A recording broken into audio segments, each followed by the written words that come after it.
Selamat sore Pak. Saya ingin bertanya, video yang saya nonton di Facebook, semalam saya nonton juga di TikTok, itu di kapal Pelni ada yang tidak, yang sudah beli tiket tapi tidak dapat kasur. Nah, selama ini kan Bapak pergi pulang untuk naik kapal Pelni ini, pernah nggak mengalami hal serupa seperti itu? Jadi baik, pertanyaan ini memang sangat bagus sih untuk semua penumpang Pelni dari Kalimantan menuju Kupang atau Kupang dari Kupang menuju Kalimantan itu sudah berulang kali terjadi. Tapi kalau saya belum pernah terjadi hal itu. Cuman saya melihat banyak yang sudah membeli tiket yang seperti pertanyaan Bapak tadi, sudah membeli tiket tapi kasurnya kok dibayar, nggak ada tempat tidur. Nah, ini yang saya ingin sampaikan juga pada pihak Pelni. Yang saya mau ingin tanyakan itu seperti ini, apakah penumpang itu membeli tiket tidak sekalian kasur? Itu yang pertama. Dan kedua, yang setahu saya, Pelni ini kan adalah pelayanan nasional Indonesia. Artinya dari tiket sampai ke tempat tidur dan makan minum itu sudah disiapkan, tidak untuk dibayar lagi. Nah, ini sering terjadi yang saya lihat. Kadang bayar kasur itu sampai dengan 50.000 sampai bahkan ada yang lebih. Nah, ini yang saya jadi bingung, apakah memang fasilitas Pelni ini bisa diperjualbelikan di atas kapal atau seperti apa? Nah, ada lagi yang lebih menariknya itu, kadang-kala kasur itu nggak dikasih kasur karena katanya tiketnya non seat. Ya mungkin itu saya akui ya, itu dikasihkan matras. Tapi yang lebih menarik lagi itu, kasurnya ada, tapi tiba-tiba di nomor tiket kita, contohnya 189 dan lain sebagainya, itu pasti sudah ada kasur, Pak. Sudah ada kasur. Nah, tapi setelah penumpang datang ke tempat tidur itu, kok kasurnya nggak ada. Nah, itulah makanya datang yang ada orang, artinya ada orang yang bilang ini ada kasur tapi dibayar. Nah, ini saya minta pada pihak Pelni, kalau orang-orang yang seperti ini tidak diizinkan sebenarnya untuk masuk ke kapal Pelni. Yang berhak masuk kapal Pelni itu adalah penumpang yang sudah memiliki tiket. Nah, kalau orang luar yang masuk tanpa ada tiket, maka terjadinya penjualan aset Pelni.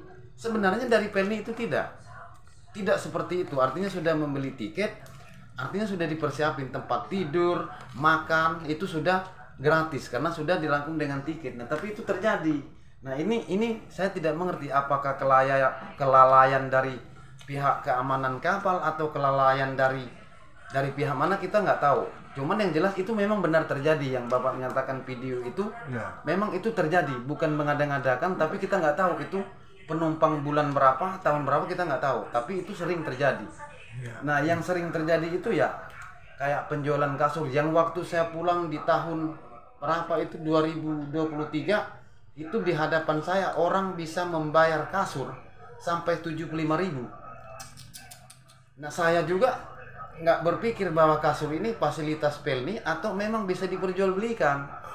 Nah, tapi setelah biasanya kalau kita masuk kapal itu kan diumumkan fasilitas kasur itu sesuai dengan nomor tiket yang ada. Artinya ada, kasurnya bukan tidak ada. Nah, dalam kategorinya, apapun yang ada di Pelni itu tidak bisa diperjualbelikan lagi karena itu sudah dilakukan untuk pelayanan Pelni kepada penumpang. Nah, itu yang saya dapati. Tapi saya harapkan untuk kedepannya Pelni lebih sigap lagi untuk menangani hal-hal itu. Itu kita sudah mengerti, ada orang-orang yang masuk mungkin mengaku-ngaku dari pihak Pelni atau bagaimana kita nggak tahu. Tapi jelas itu memang betul terjadi, saya akui. Tapi itu bukan terjadi dengan saya, terjadi dengan orang-orang lain. Tapi kalau saya selama ini yang saya dapat, kalau saya pulang dari Kalimantan ke Kupang, bahkan saya kadang dapat kamar, di kamar tersendiri kan, di kamar itu biasanya 6 orang. Nah, itu tempat tidur, artinya fasilitas lainnya kita bisa gunakan seperti cas handphone bisa ada. Nah, kalau yang namanya yang non seat itu saya juga menjelaskan memang itu tidak dapat tempat tidur. Nah, alasannya non seat itu saya nggak tahu apakah memang sudah kelebihan kapasitas penumpang atau bagaimana. Tapi yang saya lihat kemarin-kemarin itu penumpang belum terlalu banyak, tapi kok tiket banyak non seat. Nah, itu kita pertanyakan lagi, ini bagaimana, apakah memang tiketnya memang kurang atau memang seperti apa? Nah itu yang saya tidak mengerti. Kalau masalah non-seat itu yang jelas dia artinya tidak dapat tempat. Tiket memang ada, tapi untuk makan ya tetap ada, dijamin itu gratis juga. Tapi kalau ada juga yang mengatakan makannya bayar, oh itu salah. Tapi kalau kasur itu banyak yang terjadi itu.